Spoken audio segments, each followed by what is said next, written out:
Hello, everyone. This is John Borkowski, and I'm a partner in the education group of the law firm Husch Blackwell, and I'm a longtime advocate for public education. On behalf of our education group, the firm, and our partners at the Council of Great City Schools, welcome you back to the Emerging Legal Issues in Urban Education webinar series. We're excited to be continuing to offer this series to our clients around the country and to members of the Council again this school year. Begin by thanking our friends with this series, particularly General Counsel Mary Lawson, who's joining us today. In addition, I'd like to thank you all for joining and participating in today's webinar about the potential effects on public school districts of recent changes in and challenges to diversity, equity, and inclusion efforts. I also would like to remind you that, as always in this series, the discussion during the webinar is intended for general informational purposes only and should not be construed as legal advice. If you have a need for legal advice, please consult us privately or consult your regular legal counsel, as the answer to such questions almost always depend on your district's particular circumstances. Before we begin, I'd like to cover a few housekeeping items. At the bottom of your audience console, you should find multiple application icons for your use during the program today. If you have any questions during the webcast, please submit them via the question box. We'll try to answer your questions either during the webcast today or after the session is over via email. A PDF of the presentation is also available in the program materials folder. The program has been approved for continuing legal education credit. To report your hours, click on the CEU icon at the bottom of the screen. A certificate of attendance, including course numbers, will be emailed to you tomorrow, along with a recording of the webcast for watching and sharing within your organization.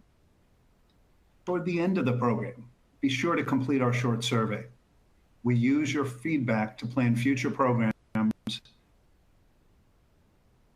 that district. So that's it for the housekeeping items today.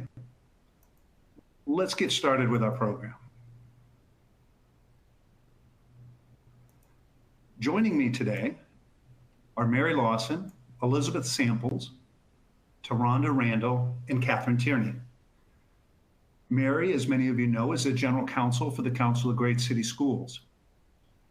For 19 years before that, Mary was an Assistant General Counsel in both Broward County Public Schools and Miami-Dade County Public Schools. She's board certified in education law with the Florida Bar and is also a member of the District of Columbia Bar.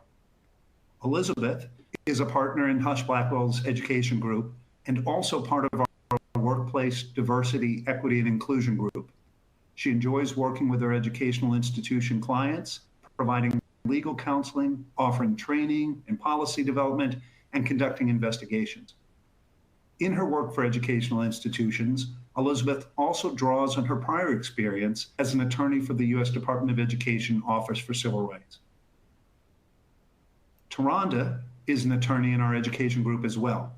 The Missouri Lawyers Media honored Taronda with the 2023 Diversity and Inclusion Award. This award recognizes attorneys, judges, firms, and organizations that are significantly advancing diversity, inclusion, and the dignity of all people in Missouri's legal profession and in communities in which exceptional legal work helps ensure justice for all. Finally, Catherine is also an education-focused attorney in Husch Blackwell's Chicago office. She's also part of our workplace diversity, equity, and inclusion group. She's worked with clients ranging from early childhood educators to colleges and universities to businesses that serve these institutions, is to ensure that the institutions she serves trust her with their legal challenges so that they can focus on educating the next generation. And with that, I'd like to turn it over to Catherine to get us started. Hello, everyone. Good afternoon. I'm here to make sure that we are covering our foundational bases as we get started today. So today we're going to do a brief overview of diversity, equity, and inclusion language. We are then going to discuss relevant cases. We will move on to an overview of the challenges and changes related to state law. We will discuss guidance from the Departments of Education and Justice, and then we will move on to current issues. So jumping right in with the DEI language and overview. So we build this presentation as DEI. What is DEI? Diversity, equity, and inclusion.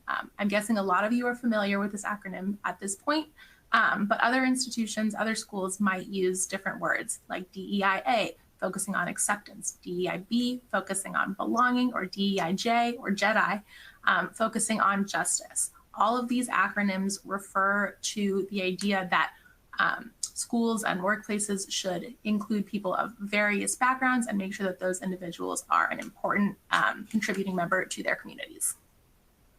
Moving right along here. When we talk about DEI, we often think about it through a pretty narrow lens. We think about it maybe from the lens of race or gender or some other, particularly small set of characteristics. And while those characteristics are certainly important, there are lots of identities that can make up diversity. So various identities include age, parental status, ethnicity, job classification, military experience. There are lots of different elements to diversity, and we should think about this concept broadly. There have been a wide range of trends emerging in the DEI space. I'm not going to go through all of them at this time because we have a lot of really important updates in the legal space, but a couple of things that are worth flagging here include that external trend of shareholder activism. So community members are very excited about DEI in a lot of spaces, and because of that, we're seeing institutions really commit to diversity, equity, and inclusion work. Looking in that middle line at the internal or the mixed external internal section, thinking about the war for talent, attraction, and integration. DEI is something that's really important to a lot of educators, to the teachers in your schools, and to the other staff members. And this is a factor that these individuals are considering when they're considering where they would like to work, their place of employment. And then finally, this last little piece here, and mainly internal factors, these internal trends include data and measuring inclusion. For a long time, DEI was viewed as something that's a bit of a softer, less measured concept of running an organization, and that has changed in recent years. Institutions and schools are spending a lot of time gathering metrics, gathering hard data as they analyze and evaluate their DEI programming. And we'll talk a little bit more about that later and what that looks like. I'm going to spend a lot of time today talking about challenges in the DEI space. But before we get into those challenges, we thought it might be helpful to make sure that we all know what effective DEI can look like. A big piece here is making sure that there is top-down buy-in. So at the district level, that might mean, having a diversity, equity, and inclusion committee. That might mean having a chief diversity officer. At individual schools, that might mean having someone whose role is to measure diversity. These are all ways we can show top-down buy-in. Additionally, maintaining a DEI team, so having individuals whose job it is to check and evaluate the metrics on DEI to see what's working, what isn't, and to think creatively about how to move DEI forward. Another big piece here, as I touched on before, is data analysis and transparency. Using data is a really helpful way to see how DEI programs are working. However, it's important to note that quotas are not permissible. So we shouldn't be using DEI data as a part of making employment decisions. And the general rule of thumb there is that the closer the DEI goal is to an employment decision, the greater the legal risk is. Although again, for questions about specific decisions, you should consult an attorney. The last thing we'll flag here for the key components of an effective DEI strategy are creating a communications toolkit. It's really important to make sure that everyone is on the same page regarding what is and is not permissible in the DEI space. So defining concepts is really crucial. Defining diversity, whether you're focused on just within the definitions put forward under law, or if you are expanding those definitions, and making sure that not only HR and marketing are aware of communication surrounding diversity, but also the legal team is familiar and making sure that the way we're defining diversity covers all our bases and is inclusive. And finally, of course, we have conduct DEI trainings. You all are off to a great start. You're attending DEI trainings yourselves, and I'm continuing to provide opportunities for people to do that within your organization is really helpful. So we talked about measuring and metrics before. There are lots of ways to measure things like inclusion beyond quotas. And these are some of the avenues that can do that, including culture and thinking about whether there is trust and psychological safety. That's something that can be measured through data that isn't a quota. Similarly, the employee lived experience, there are opportunities to conduct interviews with employees and really understand their perspective on these matters. Again, measuring inclusion without using quotas. There are other strategies listed here as well. We don't have time, unfortunately, to get into all of them, but thinking about creatively and across various metrics, how we can measure inclusion is one really meaningful way we can advance DEI goals. The next thing I'll flag here is just that there are a lot of federal laws that affect people and that protect people with a wide range of identities. So when we're talking about DEI, we said we're talking about all these different identities, including age and pregnancy and people with disabilities. Title IX covers sex. Title VI covers race. There are a number of laws that impact this space. And so considering the implication of these laws and in some instances how they overlap is really important in advancing DEI goals. And we'll talk about some of these laws with specificity later, as well as some state laws. Moving right along, some other really big picture things that we want to make sure we discuss here are institutional anti-discrimination policies. These are required for federal aid programs. They apply to school communities. So that means we would have policies for students and employees both. These policies not only are required to comply with federal law, but also create contractual obligations between the school and students or the school and its employees. So it's important to review these policies thoroughly and ensure that these contractual obligations are things you can meet and are things that are being checked and enforced appropriately. Additionally, institutional anti-discrimination policies may incorporate local laws and ordinances with broader protections. And again, we will have more discussion about some of those local laws later. Okay, the last little bit here is focusing on OCR enforcement activity. Again, a big overview topic. So the Department of Education Office for Civil Rights, that's OCR, enforces federal civil rights laws that prohibit discrimination in programs or activities receiving federal funding. Our schools receive federal funding, so this applies to us. There has been a significant increase in OCR activity during the Biden administration. And some of that increased activity has included OCR guidance regarding response to discrimination and harassment claims. And again, we'll have some more specifics on that later. This is a preview of what's to come. The last thing to flag here is that OCR activity not only protects and not only enforces civil rights laws in the ways that we might traditionally expect, but also enforces civil rights laws in what is called reverse discrimination claims, which are claims that are asserted by individuals who do not belong to traditionally marginalized groups. And this has happened in admissions and in scholarship award contexts. So that's a little bit of an overview of what we're talking about today and hoping that we got on the same page about some vocabulary here. I'm going to turn things over now to Elizabeth. Thank you, Catherine. Appreciate you providing that foundation related to DE&I concepts for us, as well as talking about some of the OCR enforcement activity. I think Catherine raises a really important point related to anti-discrimination policies and procedures at your districts, at your institutions. When we get to Taronda and Mary's section, sort of talking about recent challenges to DE&I programs, one of the recommendations is frequently to conduct, audits related to those programs and what they include and how they are operating, to test them against state law developments, federal law challenges.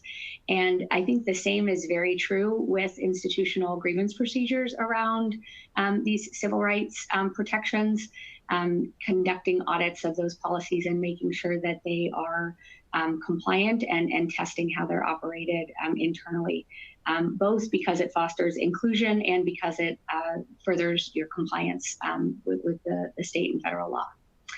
So now we'll shift to talking about 3 recent cases. We're going to talk about Students for Fair Admission, Thomas Jefferson, and the Fearless Fund cases. In particular, we'll talk about Students for Fair Admission. And while, of course, this is a college admissions decision, we've seen post-SFFA actions that Taronda and Mary will discuss further that demonstrate how the case and subsequent cases citing to SFFA impact challenges to DE&I programs. So we know that many of you are familiar with the decision, but for those of you who are not as familiar, we want to briefly discuss the holding. So the Supreme Court held that schools may not consider race in determining student admissions at a high level. And in deciding cases about race, the Supreme Court uses a test called strict scrutiny. And in order for racial classifications to be permissible and pass the strict scrutiny test, the racial classifications have to further a compelling government interest and be narrowly tailored. And so previously, the Supreme Court had held that achieving the educational benefits of a racially diverse class was a compelling government interest. We have cases in Bakke, Grutter, and Fisher that supported that sort of compelling interest. However, in Students for Fair Admission, the court held 6-3 that achieving the educational benefits of a racially diverse class was not a compelling government interest. And the court justified its decision with 5 main reasons. And you can see those there on the slide. Just to walk through those briefly. First, the court stated that the compelling interest of educational benefits of a racially diverse student body is too vague. And the court felt that it could not meaningfully review the value of diversity. Second, the court found that the admissions programs were both over and under inclusive, and that there was not a meaningful way to show a match between the asserted benefit and the admissions program. So an example that was given of overbreadth is that students who are Chinese American and students who are Indian American might potentially be categorized together as Asian, even though their experiences could differ significantly. Third, the court emphasized that for schools like Harvard and the University of North Carolina that have selective admissions, admissions is a zero-sum process. And so in the court's mind, this means that if race is a plus factor for some students, it's essentially a minus factor for others because there are only a limited number of admission spots. And then fourth, the court found that using race in admissions relied on stereotypes, that students from certain races would have certain perspectives, and that may not be the case, depending on their individualized experiences. And then finally, the court stated that affirmative action would have no logical endpoint if not limited in the decision here. So one thing that the court's decision did do was include a slight nuance wherein the court emphasized that the opinion should not be construed as prohibiting universities from considering applicants' discussion of how race affected their own lives, whether it's through discrimination, inspiration, or otherwise. But the court also emphasized that universities could not simply establish through application essays or other means a method that the institution held unlawful through its decision. So said another way, the decision about admission has to still be based on individualized characteristics described by a person's experiences and not based on an applicant's race. So SFFA has certainly resulted in college admissions offices and institutions reviewing and auditing their practices, thinking about their admissions goals. But beyond that, schools at all levels are also thinking about what other policies and programs could be implicated. For example, some schools are reviewing their testing policies, legacy admissions policies, They're also considering scholarships and other programs, because while the decision is not about scholarships or other programs, there are potential extensions, right, to these other types of areas. So in reviewing these programs and other areas, entities are considering not just the ways in which the policies and practices might be written in a discriminatory or exclusive way, but also whether, even if these policies are racially neutral on their face, if they may be challenged as being used as a proxy for race. And here, again, so this extends to issues like employment, other programs, mentoring programs, scholarship programs, for example. One note here about extension to potential affirmative action. The decision is not expected to have a direct impact on affirmative action requirements for federal contractors. Affirmative action in the employment context, in its traditional narrow sense, includes regulatory requirements for federal contractors to promote open positions and to provide notifications related to open positions. So this case is unlikely to have a significant impact in that realm. And in fact, after the decision, OFCCP issued a affirmative action FAQ talking about how affirmative action in admissions is distinct from affirmative action as it's historically understood in the employment context. And the guidance references that affirmative action obligations to increase diversity of the federal contractor workforce, again, is distinct from affirmative action at some post-secondary institutions, because OFCCP does not permit the use of race to be weighed as one factor among many, as these institutions had used in their admissions process. So when it comes to the regulations about federal contractors, and it is already established that the quotas or preferences are not allowed except in narrow circumstances. So as we consider the impact that SFFA may have on other programs, let's move to our first poll question. So an institution operates a diversity mentorship program that pairs business majors with mentors who are highly successful CEOs. Participants attend a weekend retreat with the CEOs and receive access to various seminars and educational content throughout the year. Participants are more likely to graduate and obtain high-paying jobs than non-participants.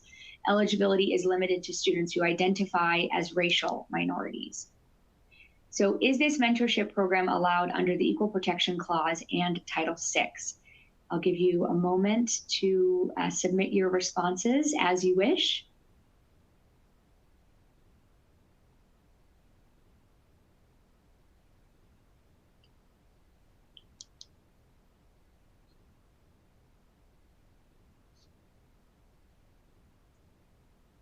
I'm seeing a few filter in.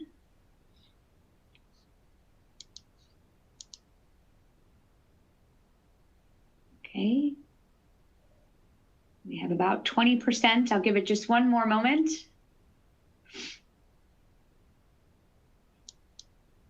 Okay, so we have a split decision here.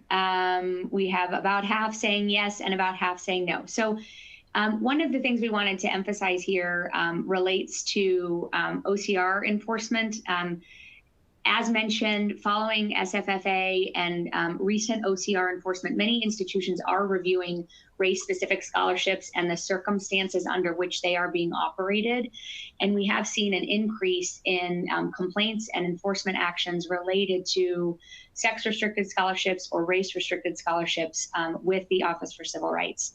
And one note here about scholarships is in a 1994 guidance document, the Department of Education included diversity in educational settings as a potential justification for race-based scholarships. But post SFFA, that is no longer a compelling interest. And so while there may be other limited circumstances where race-based scholarships may be defensible, for example, in order to remedy past discrimination by the school itself.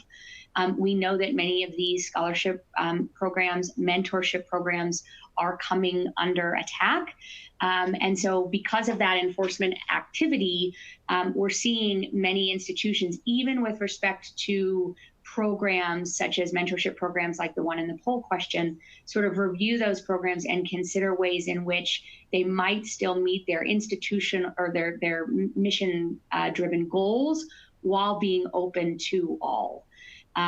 So one possible way, again, to support diverse perspectives without offering a race-specific mentorship or scholarship program would be to invite individuals who have a demonstrated interest in serving a particular community, for example, or demonstrating a commitment to the particular missions of the mentorship program.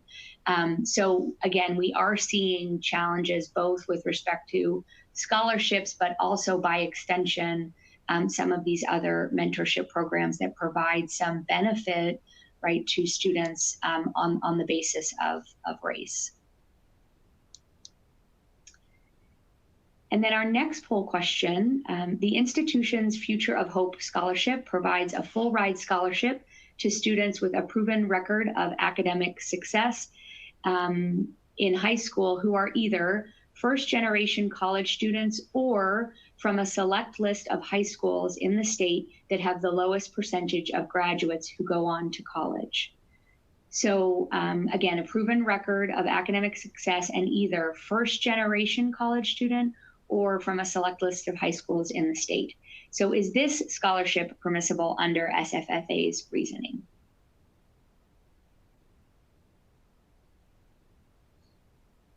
And we'll give a moment for a few responses to come in. For those of you seeking CLE credits for participation today, your polling responses helps us to verify CLE credit.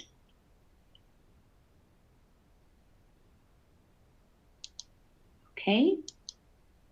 All right, so we had a vast majority saying that yes, this is permissible under SFFA.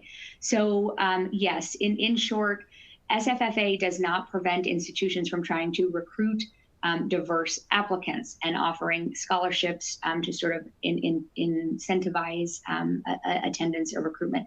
Institutions are permitted to provide information about their programs that have two schools that have a large percentage of underrepresented students. What is prohibited is using anything as a proxy for race. So for example, in this situation, if there is a criteria about these high schools that have a high percentage of racial minority students, that is acceptable as long as that's not being used as a proxy for recruiting higher applicants with racial diversity. So institutions are reviewing both external and internal admissions materials so that the materials themselves don't create risk for institutions. So we encourage you to, kind of review that outward facing kind of communication and work with counsel to consider the ways in which it's aligning with practice and then sort of reviewing practice to ensure that it will survive challenges post SFFA. So in summarizing the impacts of SFFA and what options remain and what might be subject to heightened scrutiny post the decision, the ruling itself does not have direct or immediate impacts on private employers. Race-based decision-making in the workplace has always been unlawful. At the same time, it's possible to have well-structured DE&I programs that don't run afoul of the federal, state, or local discrimination laws. But we know that SFFA and recent state legislation, with which Taronda will discuss here momentarily, have made it more likely that there will be future legal challenges against employers and DE&I efforts at educational entities. So despite the recent challenges, entities can continue to increase diversity in their workforces, at their schools, and set aspirational goals with respect to DE&I. but again, have to be cautious when developing these programs and communicating about them to ensure that the institutions are not engaged in impermissible discrimination. And again, taking inventory of what types of programs are operating at the district or at the entity can be a good way to sort of balance, again, institutional efforts, mission-driven efforts to support students and employees, and make sure that they are aligned under, with current state law, with developing federal law, and sort of in a better position to survive some of these challenges that Taronda and Mary will discuss. One other case to note briefly is about a challenge to a facially neutral policy that was challenged as having a discriminatory impact, and really is about sort of looking under the hood at whether factors for admissions are being used as a proxy for achieving racial diversity. In May, before SFFA, the Fourth Circuit held that a Virginia high school's admissions policy did not discriminate against Asian American students. The high school had revised its admission policy in response to concerns that the student body lacked diversity. It was, again, on its face, racially neutral, but because it resulted in an increase in racial diversity, there were assertions that the policy was really being used as a proxy for recruiting individuals on the basis of race and admitting them on that basis. The Fourth Circuit, though, determined that the new policy did not violate the Equal Protection Clause because there was not evidence that the new admissions policy was designed to achieve impermissible racial balancing, and that the alleged proxies for race were permissible. And then the group, but the group representing Asian American students in this case is petitioning for cert for the Supreme Court, and it could possibly offer the Supreme Court a chance to more fully evaluate the impact of proxy factors in admission. And then finally, as another example of how these issues are expanding into reviews of other aspects, like foundations, endowments, or scholarship programs, this is the American Alliance for Equal Rights versus Fearless Fund Management is a legal challenge to the operation of Fearless Fund, which awards $20,000 grants, provides business support services and mentorship to Black women-owned businesses. The legal challenge claims race discrimination in the awarding of these grants. I'm sorry, my light has gone off. Hold on a second. Oh, wow, this is exciting. Hold on.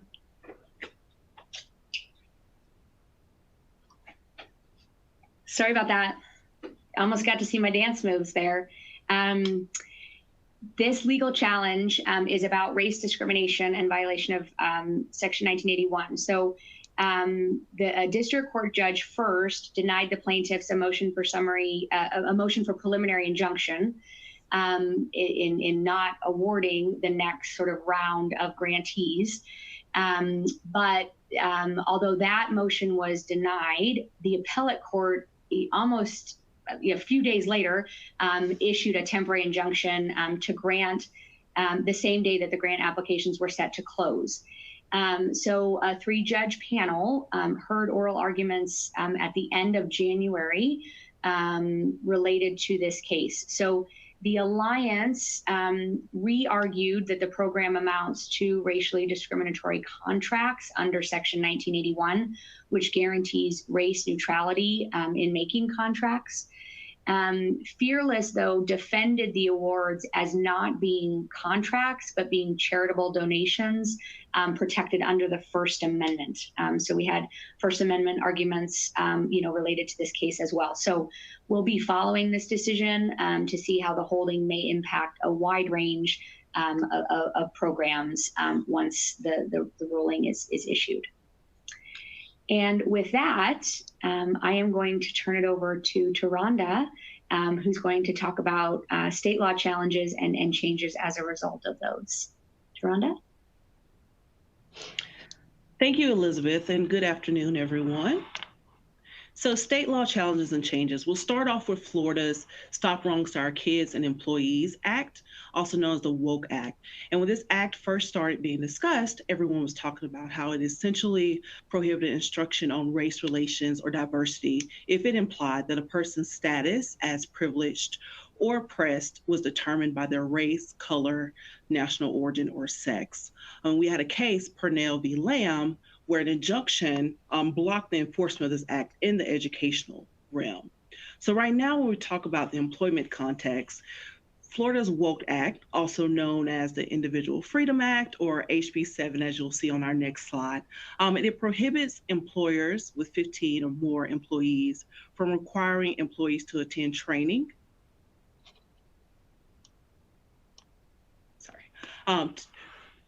to attend training or program that espouses various beliefs. And there's actually a list of 8 beliefs, but as an example, an individual by virtue of his or her race, color, sex, or national origin is inherently racist, sexist, or oppressive. Another example, an individual by virtue of his or her race, color, sex, or national origin should be discriminated against because of actions committed in the past. And this act allows the Florida Commission on Human Relations to pursue administrative or civil action with remedies that range from injunctive relief, back pay, compensatory damages, or punitive damages up to $100,000. It's important to note that good DEI trainings should not be doing any of the things that are currently prohibited in the state of Florida. So as I mentioned, there were 8 particular concepts kind of defined by the act, but what I really want to drive home is the fact that the bill does give leeway to provide instruction on those concepts as long as it's provided in an objective manner. So when it comes to legal challenges to Florida state law, so we have Honey Fund versus DeSantis. And so in this case, employers and consultants sued because they want to have mandatory training. We actually had 2 employers involved in this. So Honey Fund wanted to provide training that include planned topics related to things such as advancing women in business, understanding gender expansiveness, institutional racism, as well as anti-harassment training. Primo, which was the other employer involved in this case, training would include terms such as dominant group, racial bias, white man's privilege, white man's guilt, and they wanted to discuss systemic racism, oppression, and intersectionality. And the plaintiffs argued that the restrictions were viewpoint-based and they presumptively violated the First Amendment. They were vague and overbroad. And one of the defendants' main argument was that the Individual Freedom Act actually restricts conduct, not speech. And the issue with that, as you can imagine, is that the only way to determine whether the act actually bars a mandatory activity is to look at the viewpoint that's actually being expressed in the activity. Overall, the court granted a preliminary injunction after finding that the law was in fact vague and overbroad and impermissibly burdened speech. This decision is currently being appealed to the 11th Circuit, so it's another one of those cases that I think everyone will have their eye on. Continue with Florida, we have the Senate Bill 266, which took effect on July 1st, 2023. And this bill really impacted curriculum in the sense that it could not include theories that relate to systemic racism, sexism, oppression, and privilege. It also prohibited the expenditure of state funds related to those same theories. Universities are prohibited from using diversity statements, critical race theory, or other forms of political identity filters as part of the hiring process. And continuing with the hiring process, a university's board of trustees is actually being tasked with hiring faculty. And this bill allows for the review of a faculty member's tenure at any point, and it doesn't specify the process needed to start that review of tenure. Texas, Senate Bill 17, that became effective at the top of this year on January 1st, 2024, and it prohibits institutions within the state of Texas from having a DEI office, hiring someone to perform the actual activities of a DEI office, requiring or considering DEI statements from applicants, giving preference to an applicant because of a DEI factor, or requiring participation in DEI training. And thus far, this has resulted in the University of Texas at Austin canceling cultural graduation ceremonies.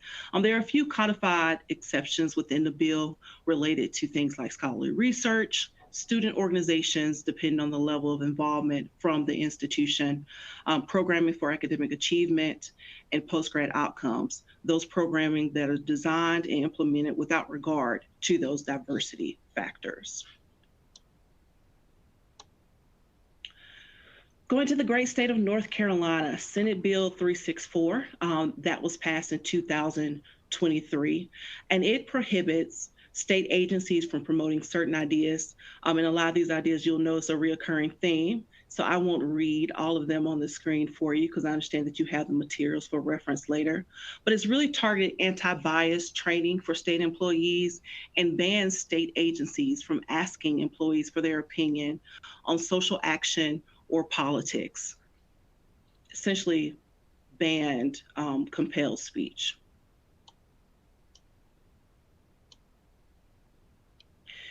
Utah, House Bill 261, that was signed into law this year, and it prohibits institutions from establishing DEI offices, as well as soliciting information related to DEI outside of compliance with federal grants. So one of the examples that we have listed, no diversity statements for institutions within the state of Utah. North Dakota, Senate Bill 2247, it prohibits race or sex scapegoating or stereotyping, and it prohibits institutions of higher education from penalizing students or employees who refuse to support, believe, or endorse certain concepts, and those concepts are listed on the slide. So one race or sex is inherently superior or inferior to another. An individual by virtue of their race or sex is inherently privileged, racist, sexist, or oppressive, whether consciously or subconsciously. An individual should be discriminated against or receive adverse treatment because of the individual's race or sex, that their moral character is determined by their race or sex. And there are a couple others that are listed. But overall, North Dakota Senate Bill 2247, it prohibits that mandatory training when it includes one of those concepts that are listed. You can see why I stopped reading. There are several of them that are prohibited and actually defined by the law. And if an individual's job has diversity as its primary responsibility, then the duties of that employee also have to include efforts to strengthen and increase intellectual diversity campus-wide among students and faculty.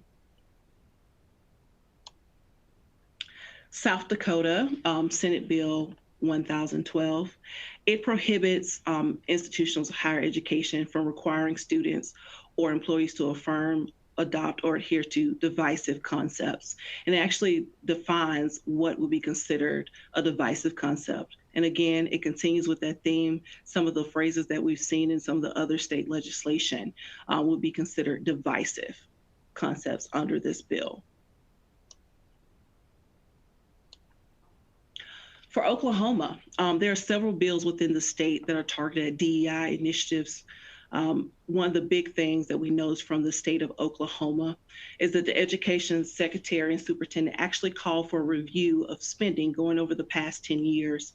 And I believe I saw reports that the budget over the past 10 years was approximately $83 million for diversity training and programs, but that represented just 1% of the entire education budget. And the Oklahoma State Regents for Higher Education Chancellor actually wrote a letter in response to the request for that review and highlight the fact that sometimes accreditors such as the Higher Learning Commission actually require institutions to demonstrate DEI in their practices, policies, and curriculums in order to maintain that accreditation that they're afforded. We know that diversity takes shape in many forms. So there are some states with laws addressing sexual orientation and instruction. As you can see with the dark olive green, there are about 6 states that explicitly require LGBTQ inclusion in state curricular standards. There's one state, Connecticut, that requires state education department to actually create a model curriculum, but it doesn't require the state schools to use it. The vast majority of states do not have any of the LGBTQ specific curriculum laws. So about 29 states, the 5 territories, and DC. 4 states, represented by the lighter orange color, or peach, if you will, restrict how schools can discuss homosexuality and specific curricula. So when it comes to their sexual education. And 5 states require advanced parental notification of any LGBTQ related curriculum and allows parents to opt their children out of, or rather they require parents to actually opt in to that curriculum. And 7 states, represented by a darker color, explicitly censor discussions of LGBTQ curriculum. So those are the don't say LGBTQ type legislation, and that's found in 7 states.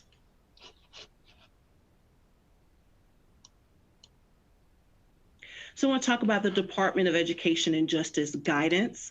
So in response to the SFFA decision that Elizabeth covered for us, the Department of Ed and Justice issued some resources, so a Dear Colleague letter, as well as a Q&A resource guide in August of last year.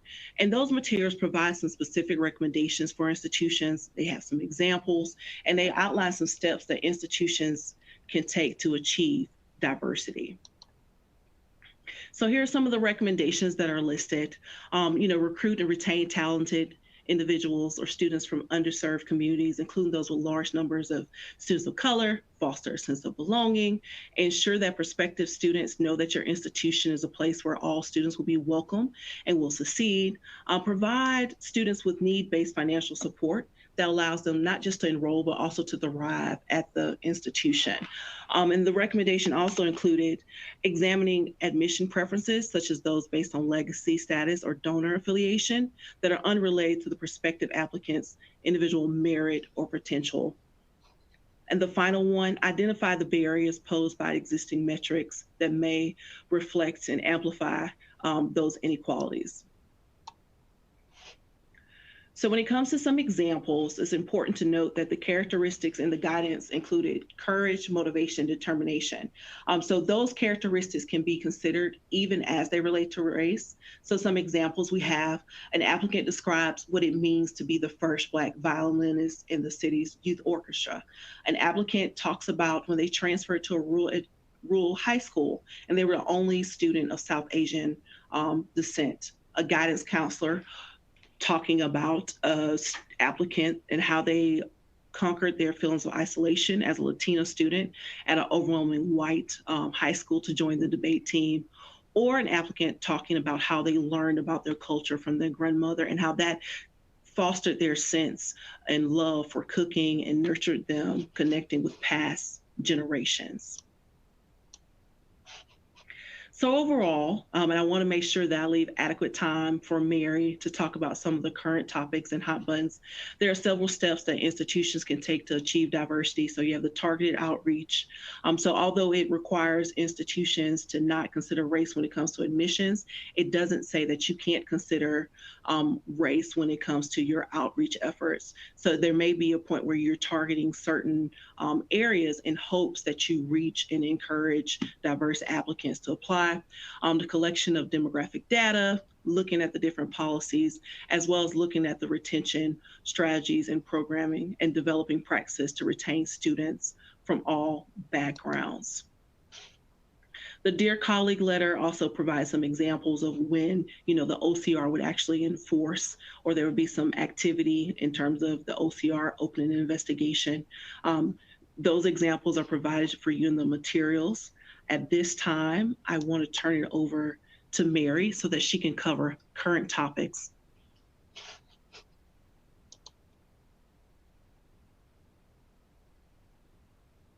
Hi, thanks, Sharonda. Okay, so current topics, I'm going to try to cover this in the last 12 minutes, 11 and a half minutes. So I'm going to talk really fast. So there were some current topics discussed by your previous presenters, but one in particular that's pretty recent is that in July of last year, after the SFFA decision by the Supreme Court, the attorney generals in 13 states sent a letter to various Fortune 100 CEOs stating in a nutshell that they wanted to remind those CEOs of their obligations as employers not to discriminate. So basically, what prompted this letter was that many of those Fortune 100 companies made commitments after the George Floyd murder to recruit, retain, and foster diverse environments in their companies through quotas or race-based contracting, which the attorneys general signaled in the letter they believe are not legal. But again, this letter represents a broader sort of attack on what are referred to as ESG, environmental, social, and corporate governance programs throughout various corporations. These programs that we're discussing, and I think the prior presenters referenced it, these programs focus on a lot more than just quotas and hiring or any of the scrutinized programs. They focus on things like recruiting and retention, outreach programs to try to get diverse candidate pools, reviewing applications holistically, maintaining resource groups within the company for different employees, publicly reporting your figures as far as your diversity of hires, and so on and so forth. So there's a lot more to DE&I programs than just quotas and race-based initiatives.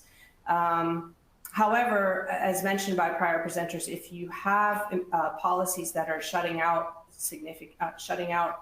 groups of employees based on race, that's going to be problematic. Same thing for student programs. If you have student programs that may tend to shut out applicants, that could be problematic. A nonprofit called America's First Legal, which I think Elizabeth mentioned earlier. This is an organization that's requested civil rights probe into the National Football Organization for what's referred to as the Rooney Rule, which we'll talk about in a minute, but that's another example of a challenge that's being lodged against these types of programs. So in response to this letter, which the signatures are there on your screen, those are the attorneys general who sent the letter. In response, the Colorado Attorney General actually issued a formal legal opinion explaining that the DEI programs that many employers use are actually not illegal, and emphasizing that these programs are actually about equal opportunity, which folks are losing sight of. Programs, again, consist of mentoring, community outreach, and things like that. And in that opinion, the Colorado Attorney General also seemed to give folks a roadmap if they're challenged, which are he states that there are compelling interests, compelling reasons why organizations would have these programs. And those include studies that show that businesses are more profitable, more innovative when they seek to achieve diversity within their ranks. So that, possibly the same argument can be made in the public school context with regard to diverse programs, and trying to see if it maybe do some audits and see if any of your programs are linked to better student achievement or better well-being of students overall. Okay, so what does the Attorney General mean and the letter mean in a nutshell? Just that basically folks are misunderstanding the goals of DEI. And we know already from Elizabeth's presentation that your program shouldn't really include racial quotas, but more additional support for folks. Okay, and the next topic that's been in the news in the past couple of years after all of these state statutes that Tarana mentioned were passed are the book bans that followed. Typically, it's school boards that are the institutions that are implementing book bans, and unfortunately, there were several titles that were banned in the past 2 school years. Scholastic decided that as a result of these book bans, they would place certain books in a category of their own to basically assist public schools, to allow them to separate those books for their book fairs and so on. And then Scholastic faced a lot of backlash from that decision and decided to revoke the policy beginning this year. So the next poll question, has your district dealt with proposed book bans? If you could just quickly give us an answer on that, we'll move on. If you know if your district has dealt with proposed book bans, that would be helpful to know. Okay, let's try. Okay, so Looks like 55% of you have, which is what I suspected. So we see how prevalent those book bans have become.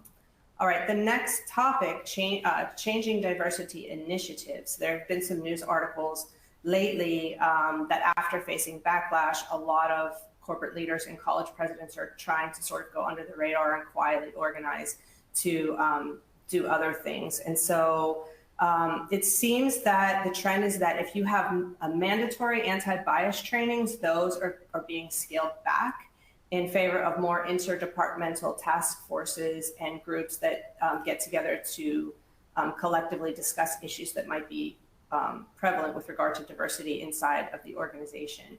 The American Alliance for Equal Rights, which is the conservative nonprofit organization that we mentioned earlier that's devoted to challenging these types of policies, sued 3 major law firms last year over their diversity fellowship programs, and they argued that those programs discriminated against white and Asian applicants. The founder of the American Alliance for Equal Rights is Edward Blum, who was the same person who initiated the Harvard, North Carolina lawsuits. So Mr. Blum sued these law firms, and then the suit was eventually dropped when the law firms decided to go ahead and open up their fellowship programs to all races and backgrounds.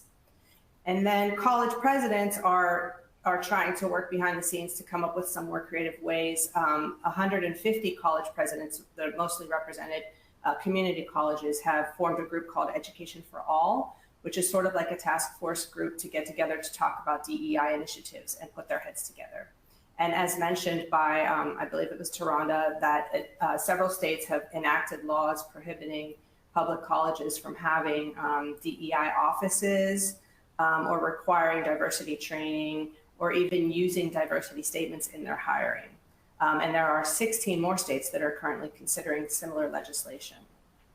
So we see that through these programs, they're trying to link together many different issues, including issues that have been going on in the world with regard to wars and limits on free speech on campus, and folks are sometimes conflating several issues with DEI. So what prompted all of this was Donald Trump's executive order when he was in office in 2020, which happened after a man named Christopher Rufo went on Fox News and basically stated on Fox News that CRT, or critical race theory, has pervaded every aspect of the federal government and is an existential threat to the United States. After that, Donald Trump issued an executive order basically banning all reference to CRT within the government and so on and so forth. And then it caught on. Some of the legislation that Taronda went through started to be passed. There have been several other court challenges to anti-CRT, including some of the cases that you find here, and most of the litigation is ongoing. Folks are generally challenging these bills under First Amendment on First Amendment grounds, limits to free speech. And Taronda mentioned a case in Florida. There was a case in Florida where K through 12 teachers sued, and unfortunately, the case was dismissed for lack of standing in that state. And for those attorneys on the call, you can pull that case up because the reasoning is kind of difficult and complicated to explain in this amount of time, the reason why the case was dismissed. But unfortunately, that case came out against the K-12 teachers who sued. Okay, what has the Biden White House done? The Biden White House has entered an executive order basically to try to initiate and advance educational equity. So again, taking this back to remind us that this is about equity and equal opportunity. And he's also required interagency working groups to decrease barriers for Black Americans in particular. Other initiatives, the Office of Civil Rights has begun collecting additional data from public schools and trying to award more high dollar contracts to small-owned businesses, and again, increasing grant funds for equal educational opportunities. Okay, OCR, which Elizabeth mentioned, OCR does have many pending investigations related to race. They have a website that you can go look them up there. There are so many different categories for Title VI. And here's the breakdown of the Title VI pending OCR investigations against K-12 school districts. You can look in there and see if your district is in there. Don't be surprised if it is, because these complaints can be made by anyone. Does not necessarily mean that there will be findings issued against your district. But if you see here, the largest number of complaints relate to racial harassment, 677 of those pending. Please keep in mind that OCR does have the authority to also conduct compliance reviews. So if they come in and see anything that they think raises their eyebrows, they will potentially conduct a compliance review against your district, even if it wasn't initiated by an individual. And just to point out that Title VI does allow programs that are affirmatively put in place to overcome the effects of conditions which have resulted in participation by particular groups. So it's still part of the regulations there. The regulations were enacted many, many years ago, and I don't know if those will be revised, but as it currently stands, if you're seeking to overcome effects of limiting conditions, then technically your programs should still pass muster. And one final point on diversity in contracting, there is currently a case that we're aware of out of Texas, where the plaintiffs are represented by the Pacific Legal Foundation, same group that brought the case against the Fairfax County School Board in TJ. And in this lawsuit, they're alleging that awarding public contracts based on race violates equal protection in Section 1981. So this is one of the topics that people have been asking. Is it going to be affected by the SFA case? And the plaintiffs actually cite to that case. So we will definitely keep our eye on this. As it currently stands, race-based classifications in contracting are still subject to strict scrutiny. And they must be narrowly tailored. So that is still the current status of the law, but we will keep our eye on that. As mentioned, the Rooney Rule, which was adopted by the NFL, it's a policy requiring teams to interview at least 2 external candidates who are racial minorities. That is being challenged at the EEOC by America First Legal. And according to Forbes, there are currently 9 minority coaches employed by the NFL. And for those folks who are Kansas City Chiefs fans, congratulations to you. And that's all.